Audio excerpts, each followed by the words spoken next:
Sayyidina Ibn Abbas radiallahu ta'ala anhuma says that Rasulullah sallallahu alayhi wa sallam was the most generous of all people. But in the blessed month of Ramadan, the generosity of Rasulullah sallallahu alayhi wa sallam would increase even more. General generosity of Rasulullah sallallahu alayhi wa sallam is described in a hadith of Sahih Muslim. Sayyidina Anas radiallahu ta'ala anhu narrates that a man came to Rasulullah sallallahu alayhi wa sallam and he said, "Give me goats equal to the number that would pass between these two mountains." Rasulullah sallallahu alayhi wa sallam gave him what he asked for. And this person, he was mesmerized by the generosity of Rasulullah sallallahu alayhi wa sallam. He went back to his community, he went back to his people and he said, "Oh people, accept Islam, become Muslims. For Muhammad gives so much as if he fears no poverty." Muhammad gives so much as if he has no fear of poverty. Sallallahu alayhi wa sallam.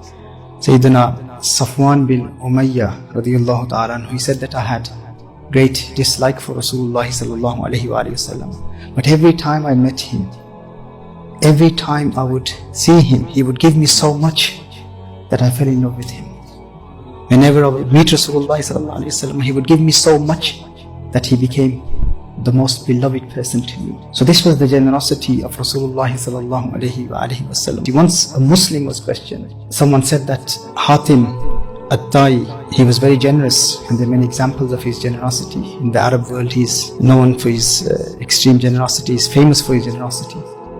And his stories of his extreme generosity have made him an icon in the Arab world. His son, Ibn Hatim, is a companion of Rasulullah sallallahu alayhi wa sallam. So someone said to a Muslim that, "You people talk about the generosity of Rasulullah sallallahu alayhi wa sallam, but do you have any examples of generosity the way people present examples of Hatim at-Tai?" He said that there's one incident when a person came to Hatim at-Tai who was in his palace and he had 12 gates. Hatim at-Tai's palace had 12 gates, and this person entered from the first gate and he asked Hatim at-Tai for help. And Hatim at-Tai gave him what he asked for. And this person then changed his attire, he changed his appearance, and he entered from another gate, pretending to be someone else. Hatim at-Tai knew who this person was. So he asked him for something else. Hatim at-Tai gave him once again.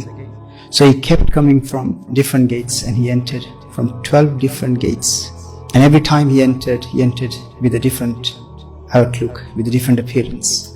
Hatim at-Tai knew that this is the same person, but didn't express his favor that "I know who you are, I recognize you, but I'm still giving you." He didn't say that. He gave him whatever he asked for. So the person said to the Muslim, "Do you have any example from the seerah of Rasulullah sallallahu alayhi wa sallam?"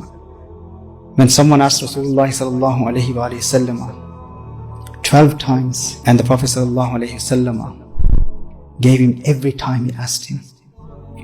Do you have any examples in the seerah of Rasulullah sallallahu alayhi wa sallam like that? The Muslim said that, "Are you trying to make a comparison between the generosity of Rasulullah sallallahu alayhi wa sallam and Hatim at-Tai?" There is no comparison. The one who came to Hatim at-Tai the first time, he was in need of coming the second time, then the third time. Then he had to come 12 times. But the one who comes to the door of Rasulullah sallallahu alaihi wasallam, or once the Prophet sallallahu alaihi wasallam gives him so much that he doesn't have to come the second time.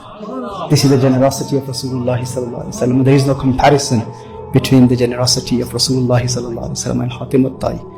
So this was the general generosity of Rasulullah sallallahu alaihi wasallam. Especially in the month of Ramadan, it would increase to that extent that when Jibreel Amin, especially at night time, when he would come and recite the Quran to Rasulullah sallallahu alaihi wasallam, after receiving the Quran in the daytime, Rasulullah sallallahu alaihi wasallam would increase his charity to that extent that it is mentioned in one hadith that the showering of generosity would be faster than the sweeping wind. You know, the way a strong wind blows and it reaches everyone. In the same way, the generosity of Rasulullah sallallahu alaihi wasallam was like a storm. It would reach everyone. It would reach all people. Why would it increase? Why would the generosity of Rasulullah sallallahu alaihi wasallam increase to such an extent after receiving the Quran? One explanation of that is that because Rasulullah sallallahu alaihi wasallam would receive these messages of love from Allah Jalla wa Ala, because the letters of hub would be sent to Rasulullah sallallahu alaihi wasallam. the letters of love were sent to Rasulullah sallallahu alaihi wasallam. And when you're in love with someone and your beloved sends a letter in the form of the Quran, then to express gratitude, you give in the path of Allah Jalla Ma'ala. So for us, this is the connection of the Quran, because through Rasulullah sallallahu alaihi wasallam, we receive the letters of love from Allah Jalla Ma'ala. So at night we need to increase the recitation of the Quran, and in the daytime spend a lot in the path of Allah Jalla Ma'ala. Increase our charity. That is the speciality of this blessed month of Ramadan, that it makes you generous, provided that we recite the Quran. The recitation of the Quran, receiving the letters of love from Allah Jalla Wa'ala, will open our hearts. And the more we spend in the path of Allah Jalla Wa'ala in this blessed month of Ramadan, the more Allah will increase our wealth in the coming 11 months. So that is one form of gratitude to Allah Jalla Wa'ala. Quran and charity in the blessed month of Ramadan. We need to increase in that. And another point we learned, that is the message of love that Rasulullah sallallahu alaihi wasallam was receiving from Allah. But what about the messenger of love that we received? That is Rasulullah sallallahu alaihi wasallam. Rasulullah sallallahu alaihi wasallam was receiving the messages of love from Allah, and he expressed his thankfulness, his gratitude in the daytime. In the same way, the day of Mawlidun Nabi sallallahu alaihi wasallam, when we received the messenger of love in the form of Rasulullah sallallahu alaihi wasallam, and we rejoice and express gratitude by celebrating, commemorating the birth of Rasulullah sallallahu alaihi wasallam, and we give in the path of Allah Jalla Wa'ala. So this is the month of the Quran, when the Quran was revealed upon Rasulullah sallallahu alaihi wasallam. So let us spend in the path of Allah Jalla Wa'ala as much as we can.